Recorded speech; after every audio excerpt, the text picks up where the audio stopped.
दोस्तों, कैसे हैं आप सभी सभी अच्छा कर रहे होंगे। मैं बताऊं, मैं भी बहुत अच्छा हूँ। वीडियो अच्छा लगे तो CKD stock market news channel को सब्सक्राइब कर लेना, साथ ही बेल आइकन बटन को प्रेस कर देना। चलिए शुरू करते हैं।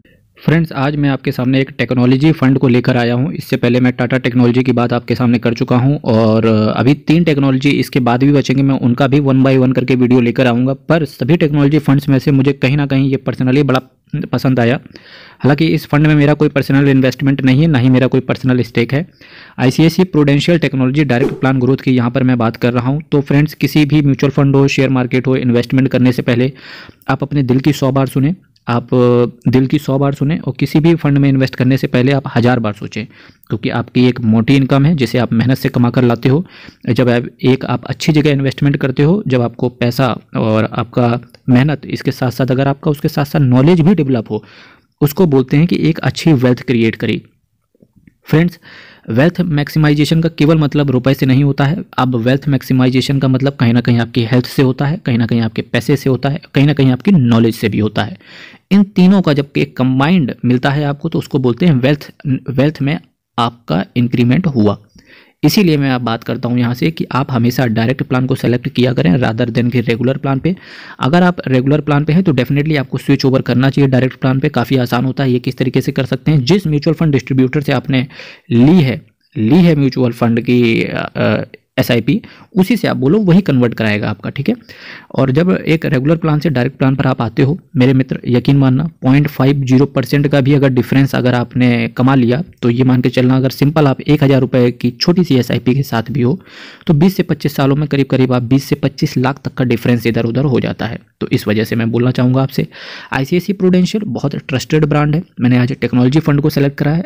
डायरेक्ट प्लान में आप देख रहे होंगे कि रेगुलर प्लान में कम सेब लगते हैं और डायरेक्ट प्लान में ज़्यादा सेब है। सेब का मतलब क्या है, वहाँ ज़्यादा रिटर्न मिल रहा है, इधर कम रिटर्न मिल रहा है। इसी के साथ साथ मैं आपसे बात करना चाहूँगा कि एनएवी कहीं ना कहीं थोड़ा सा महंगा है, 147 रुपये। मैं हमेशा ये कहता हूँ कि जिसका एनएवी कम हो आप उसको सेलेक्ट करें, पर चूंकि रिटर्न आईसीआईसी ने ज़्यादा बना के दिया है, तो इस वजह से एनएवी कहीं ना कहीं महंगा भी है। पर मेरे मित्र, आप एक चीज़ हमेशा याद रखना, ये आपका स्टॉक मार्केट में भी काम आएगा। कोई स्टॉक 1 रुपये से 10 रुपये जाने में थोड़ा सा कम टाइम लेता है, पर वही स्टॉक जब 3000 रुपये जैसी रेंज में चला जाता है, वो ज़्यादा टाइम लेता है। रिलायंस को देख लो, लोग बोलेंगे इसी साल 2023 में डबल होगा। मुझे नहीं लगता कि वो 2026 में भी 52 हो जाएगा। रिलायंस, इन्फोसिस देख लो, हो सकता है 2024 तक वो डबल ना हो। टीसीएस देख लो, मुझे नहीं लगता 2025 तक वो 5000 के ऊपर भी जाने वाला है। क्यों? क्योंकि वो फ्रेंड्स टाइम लेंगे, वो टाइम लेंगे। वो बड़े स्टॉक हैं, वो टाइम लेंगे, पर जो छोटे स्टॉक होते हैं उनको कहीं ना कहीं वो कम टाइम लेते हैं। इसी वजह से बोला जाता है कि जब मार्केट गिरता हो, जब मार्केट में त्राहिमाम त्राहिमाम यानी कि बहुत खतरनाक तरीके से मार्केट गिरे, तो डेफिनेटली आपको ब्लू चिप अच्छे स्टॉक उठाने चाहिए। उनमें आता है इन्फोसिस, आता है टीसीएस, आता है विप्रो, आता है। और यही सेम चीज़ एप्लीकेबल होती है म्यूचुअल फंड के ऊपर। जब मार्केट गिरता है तो कहीं ना कहीं म्यूचुअल फंड की एनएवी भी गिरती है, एनएवी भी गिरती है। तो जब म्यूचुअल फंड की एनएवी गिरती है, तो ऐसे कुछ प्रीमियम म्यूचुअल फंड्स आपको उठाने चाहिए वैसे ही टाइम पे। इसी के साथ साथ मैं आपसे बोलना चाहूँगा कि अगर आप एसआईपी करते हो 1000 रुपये 2000 रुपये की, तो कुछ खास ज़्यादा इंपैक्ट आता नहीं है, तो क्योंकि वो एसआईपी चलता रहता है, धीरे धीरे धीरे धीरे धीरे धीरे एक लॉन्ग टर्म में आपको बड़ा रिटर्न दिखे जाता है। एनएवी की बात करेंगे 147 रुपये चल रही है। मैक्सिमम रिटर्न की बात करें तो 22.35% के CAGR, इतना भयंकर रिटर्न इसने दिया है। कहीं ना कहीं स्मॉल कैप कैटेगरी को भी इस फंड ने बीट करा है। 5 साल की बात करेंगे, इसने स्मॉल कैप कैटेगरी को भी बीट करा है। 23.27% के CAGR के हिसाब से रिटर्न दिया। आप एक चीज़ आपको पता चल रही होगी कि ये मैं टेक्नोलॉजी फंड की यहाँ पर बात कर रहा हूँ। और जबकि टेक्नोलॉजी सेक्टर की बात करें, 2022 में कोई रिटर्न नहीं दिया। 23 में प्रेडिक्शन है, IMF की रिपोर्ट भी है कि टेक्नोलॉजी सेक्टर बहुत बुरी तरीके से गिरेंगे। फिर भी 3 साल में इसने 32.18% के हिसाब से रिटर्न दिया। पर 1 साल से बात करेंगे तो 17.18% नेगेटिव है उनका पोर्टफोलियो।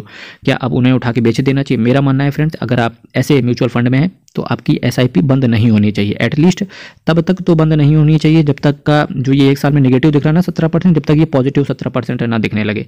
ये कब दिखेगा? दिखेगा, टाइम लेगा। क्योंकि मेरे मित्र, आप ऐसे समझो ना कि लॉन्ग टर्म में क्या मार्केट गिरा नहीं होगा? क्या लॉन्ग टर्म में मार्केट जरूर गिरा होगा। ये देखो आप, क्या यही मार्केट गिरा? नहीं, इधर भी गिरा। ये देखो, इधर भी गिरा, इसके साथ साथ इधर भी मार्केट गिरा, उसके साथ साथ इधर भी गिरा। पर हर गिरावट के साथ साथ मार्केट ऊपर गया कि नहीं गया, ये पॉइंट है। आज जब इधर मार्केट गिर रहा है, आज जब इधर मार्केट गिर रहा है, ये देखो आप, आज जब इधर मार्केट गिर रहा है, तो डेफिनेटली इस गिरावट के साथ और ऊपर मार्केट जाएगा। मार्केट को रुकना नहीं है, मार्केट ऊपर चलता चला जाएगा। ये देखो, 21 रुपये से 147 रुपये आ गया। ये 147 से 1470 भी जाएगा, बस टाइम लेके जाएगा। बस यही एक जब गिरावट आती है किसी भी शेयर में, किसी भी म्यूचुअल फंड में, यही टाइम होता है कि जब आपको एसआईपी बंद नहीं करनी चाहिए, है ना मेरे मित्र। इसी के साथ साथ मैं आपसे कहना चाहूँगा कि फ्रेंड्स, 1000 सब्सक्राइबर का मेरा टारगेट चल रहा है। ऑलमोस्ट ये पूरा होने वाला ही है ये व्रत। तो थोड़ा सा धक्का अगर और मार देंगे तो फ्रेंड्स 850 से सीधा सीधा ये 1000 की दीवार इसी वीडियो से अगर गिर जाए, मैं आपसे यही कहना चाहूँगा। और काफ़ी मोटिवेशन भी मिलता है आपके लिए और अच्छा कंटेंट लाने का। तो मेरे मित्र, आपका पैसा बनता रहे, मेरा सब्सक्राइबर ऐसा बढ़ता रहे, तो एक सब्सक्राइब बटन पर टिक करेंगे तो 1000 के पार जाएगा। और थैंक्स इन एडवांस। अगर मैं रेटिंग की बात करूं तो टेक्नोलॉजी फंड की कैटेगरी में दूसरी रेटिंग इसको मिली है। इसी के साथ साथ वासव दुसाझ जी की आप क्वालिफिकेशन देख सकते हैं, भयंकर क्वालिफिकेशन, मज़ा आ गया पढ़ के। आप भी देखो इनकी क्वालिफिकेशन को, एक्सपीरियंस देखो इनका क्या बेहतरीन एक्सपीरियंस है। ऐसे ही वासव दुसाझ जी आप लगे रहिए म्यूचुअल फंड में, हमारे इन्वेस्टर्स का पैसा बनाते रहिए। और क्योंकि काफ़ी सारे लाखों लोगों की दुआएं प्लस उनका एक कमाई हुई मोटी रकम आप इन्वेस्ट करते हो मार्केट में, ऐसे ही काम करते रहिए आप। हेड्स ऑफ है आपके लिए। और हमारा प्यारा जो इन्वेस्टर है भारत का, शेयर मार्केट में पूरी तरीके से उतर चुका है, काफ़ी नॉलेज की वीडियो भी देखता है उसको, और वो भी कहीं ना कहीं इंडिपेंडेंट हो रहा है। बहुत अच्छी चीज़ है। इन्वेस्टर्स आप लोग लगे रहो ऐसे ही मुट्ठी बांध के कि भारत देश को प्लस आप अपने घर को आगे बढ़ाएंगे और एक अपनी फैमिली के लिए एक अच्छी वेल्थ क्रिएट करेंगे और खुद भी रिटायरमेंट के लिए एक बड़ा कॉर्पस बनाएंगे। रिस्क की बात करूंगा तो वेरी हाई रिस्क रहता है, क्योंकि mutual fund is subject to market risk. Read all scheme से रिलेटेड और documents carefully. Very high risk क्यों रहता है फ्रेंड्स? क्योंकि आपका पैसा इक्विटी में रहता है और इक्विटी मार्केट जो होता है डेली वॉलेटाइल होता है। अगर मैं अब ICICI prudential technology direct plan growth की अगर मैं कुछ और चर्चा करूं तो असेट साइज जो है 8,794 करोड़ का असेट साइज है। ठीक है, डिसेंट है असेट साइज। 0.8% का एक्सपेंस रेशियो, ये भी मुझे डिसेंट लगता है, क्योंकि जिस हिसाब का रिटर्न है उस हिसाब से इस एक्सपेंस रेशियो को टॉलरेट किया जा सकता है। 3.62% का कैश होल्ड करके चलते हैं। बेंचमार्क की बात करूंगा, S&P BSE जो है ये एक इंडेक्स है और इसके अंदर इन्होंने टेक्नोलॉजी सेक्टर है उससे रिलेटेड कुछ स्टॉक्स इन्होंने चुने होंगे। अब वो कौन कौन से स्टॉक्स हैं इनकी चर्चा आगे करेंगे। जो प्लान है वो ग्रोथ है फ्रेंड्स। अगर आपने 15 दिन के अंदर अपना पैसा निकालने की कोशिश करी तो 1% का एग्जिट लोड ले लिया जाएगा। तो ये मान के चलना 15 दिन के बाद कभी भी आप अपना मूड चेंज हो तो डेफिनेटली पैसा निकाल सकते हैं। कोई लोड एग्जिट लोड नहीं पड़ेगा आपसे, सीधे सीधे आपकी रकम जितनी होगी और जो भी रिटर्न होगा उसको आपके साथ वापस कर दिया जाएगा। Technology, communication services, cash hold करके ये चलते हैं। अदर कुछ कैपिटल गुड्स और एनर्जी, ये कुछ सेक्टर है जहाँ पर इनका पैसा डिप्लॉय रहता है। एनर्जी वगैरह कुछ सेक्टर इन्होंने, कैपिटल गुड्स हो गया, कुछ सेक्टर इस वजह से लिए ताकि फंड में कहीं ना कहीं थोड़ा सा बैलेंस आ जाए जब भी टेक्नोलॉजी गिरे। यही रीज़न है कि जैसे विप्रो 50% के हिसाब से गिर गई, उस हिसाब से तो आपका फंड केवल 17% गिरा है। क्यों गिरा? क्योंकि इन्होंने कहीं ना कहीं कवर कर लिया। दूसरे जो इन्होंने शेयर्स में पैसा लगाया होगा उसने कहीं ना कहीं थोड़ा सा सेट ऑफ करने की कोशिश करी। अब मैं शेयर्स की बात करूंगा। देखिए, फर्स्ट सोर्स सॉल्यूशन से लिमिटेड, ये वीडियो उन लोगों के लिए भी इंपॉर्टेंट हो जाता है जो लोग देखते हैं कि भाई TCS, Wipro, HCL tech, Infosys, इस समुद्र से बाहर की भी दुनिया वो देखना चाहते हैं, क्योंकि ये एक समुद्र हो गया। इस समुद्र के बाहर अगर कोई जाना चाहता है तो उनके लिए ये स्टॉक्स हो सकते हैं, क्योंकि जब ये फंड मैनेजर ने इतने अच्छे स्टॉक्स चुने होंगे, इतना अच्छा म्यूचुअल फंड ने रिटर्न दिया है, तो डेफिनेटली ये शेयर्स भी अच्छे ही चुने होंगे उन्होंने अपने हिसाब से। तो आप पर्टिकुलरली इन स्टॉक्स पर रिसर्च कर सकते हैं और अपने लिए भी कुछ एक अच्छा स्टॉक्स देख सकते हैं। शेयर्स की बात करूं तो आपका पैसा किन किन शेयर्स में रहता है। देखिए, इन्फोसिस, TCS, HCL टेक, भारतीय एयरटेल, विप्रो, कुछ अदर्स हैं। अदर्स की बात कर लेते हैं, टेक महिंद्रा, सारी कंपनियां IT से रिलेटेड होंगी। LTI, Myntra, Zee entertainment, Accenture, India Mart, Mphasis, Bharti Airtel, partly paid up equity shares right issue के माध्यम से इन्होंने लिए होंगे। Oracle Financial, Siemens, eClerx, Microsoft Corporation, US में भी आपका पैसा लगा हुआ है। कॉग्निजेंट, हालांकि US में सारे अंडर परफॉर्म कर रहे हैं, कोई भी आउट परफॉर्म नहीं कर रहा है।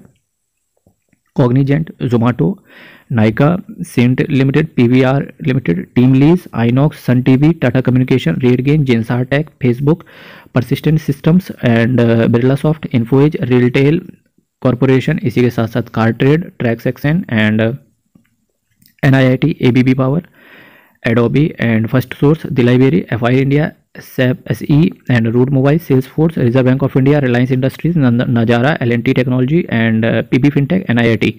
ये कुछ स्टॉक्स हैं जहां पर आपकी नज़र होनी चाहिए, डेफिनेटली होनी चाहिए। इंडिविजुअली स्टॉक्स के तौर पर भी होनी चाहिए और आपकी नज़र इस वजह से भी होनी चाहिए क्योंकि आपके म्यूचुअल फंड ने यहाँ पर पैसा लगा रखा है। क्योंकि अगर इन स्टॉक्स में कुछ ऊंच नीच होती है तो डेफिनेटली उससे पूरा आपका म्यूचुअल फंड भी वॉलेटाइल होगा। इसी के साथ साथ मैं कहना चाहूँगा, जो लोग बेस्ट IT स्टॉक्स देखते हैं अपने लिए, तो वो इनमें से कुछ अपने लिए एक अच्छे स्टॉक्स निकाल सकते हैं, क्योंकि इतने अच्छे फंड मैनेजर ने जब इतना अच्छा रिटर्न दिया है, वो रिटर्न इन्हीं स्टॉक्स पर बेस्ड था, तो डेफिनेटली ये सारे स्टॉक्स बेस्ट है। तो आप इन स्टॉक्स पर इंडिविजुअली नजर रख के इनके फंडामेंटल्स चेक करके अपने लिए भी कुछ एक बेहतरीन अलग स्टॉक निकाल सकते हैं जो अच्छा रिटर्न आने वाले समय में दे सकता है। अगर आपको ये म्यूचुअल फंड पसंद नहीं आता है, कुछ मैं और बेहतरीन आपको फंड से दिखा देता हूँ यहाँ से। देखिए, आदित्य बिरला, सन लाइफ, डिजिटल इंडिया, इसके ऊपर हालांकि मैं वीडियो लेकर आऊँगा इंडिविजुअली, फिर भी बात कर लेते हैं ऑल्टरनेट के रूप में। तो जिनके पास ये म्यूचुअल फंड्स भी हैं उनको भी डरने की जरूरत नहीं, क्योंकि उनके पास भी एक अच्छा फंड है। एसबीआई टेक्नोलॉजी अपॉर्चुनिटी फंड, ये भी अच्छा फंड हाउस है। टाटा डिजिटल इंडिया, इसका वीडियो ऑलरेडी डिस्क्रिप्शन बॉक्स में आप जाके चेक कर सकते हैं। तो ये रहा आज टेक्नोलॉजी से रिलेटेड। इसी के साथ साथ मैं आपके से कुछ और चीज़ों की बात करूंगा। जो सेक्टर मैंने चुना था आज के लिए वो टेक्नोलॉजी सेक्टर था। आईसीआईसी प्रूडेंशियल, अगर मैं टोटल इसकी बात करूं तो 4,88,301 करोड़ का एसेट अंडर मैनेजमेंट है भारत के अंदर। टॉप 10 की ऐसे भारत के अंदर टॉप 10 एएमसी के अंदर इसका नाम आता है, ठीक है। फिर भी टॉप पे एसबीआई बना हुआ है। 238 स्कीम को ये मैनेज करते हैं। तो ये रहा आज मेरा कंटेंट पूरा। फ्रेंड्स, वीडियो आपका कैसा लगा? आप अपनी समस्याएं कमेंट बॉक्स में जरूर कर सकते हैं। बहुत सारे हमारे व्यूवर्स कमेंट कर रहे हैं, मैं दिल से धन्यवाद देना चाहूँगा उनको। वो लोग अपनी प्रॉब्लम्स को यहाँ पर डालते हैं, मैं उनकी प्रॉब्लम सुनता हूँ, कहीं ना कहीं नेक्स्ट वीडियो में उनकी प्रॉब्लम का समाधान करने की कोशिश करता हूँ। तो मेरे मित्र और कुछ लोग मेरे ऐसे हैं जो प्रिय भाई बंधु लोग एक दूसरे की समस्याओं का भी समाधान कर देते हैं। इसी वजह से मैं बोलता हूं कि आप अपनी प्रॉब्लम्स एटलीस्ट लेकर तो आए कम से कम, कि कोई ना कोई आपकी प्रॉब्लम्स का सॉल्यूशन जरूर कर देगा और आपको कहीं ना कहीं रिलीफ में मिलेगा। क्योंकि आपको किसी तरीके से मार्केट में रुकना है 15 से 20 साल, क्योंकि अगर आप मार्केट में केवल खड़े रहेंगे तो बने रहेंगे। तो इसी के साथ साथ फ्रेंड्स यहाँ से वीडियो का अंत करते हैं, इसी के साथ कि आप चैनल को सब्सक्राइब करेंगे, ऐसी उम्मीद के साथ मैं आज यहाँ से आपको विराम लेता हूँ। होप्स हो कि जब मेरा नेक्स्ट वीडियो जो कि कल आएगा 1000 सब्सक्राइबर फाइनली आपकी वजह से पूरा हो। और थैंक्स इन एडवांस। भारत माता की जय, और कल फिर मिलेंगे। बहुत बहुत धन्यवाद।